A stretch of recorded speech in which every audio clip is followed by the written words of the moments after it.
Municipality చైర్పర్సన్గా ఎన్నికైన గారికి శుభాకాంక్షలు తెలియజేస్తూ మీరు చైర్పర్సన్ ఎన్నికైన సందర్భంగా ప్రమాణ స్వీకారం చేసుకున్నారు. నేను గుర్రం కవిత పురపాలక సంఘం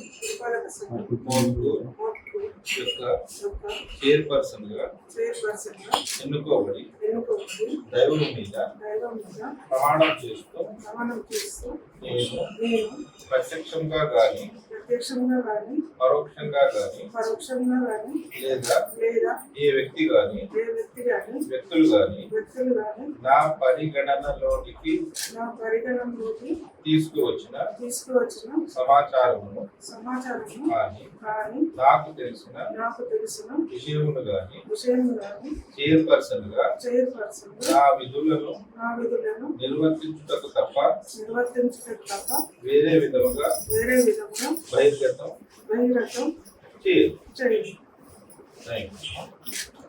ఇది దీనికి నా పరిగణన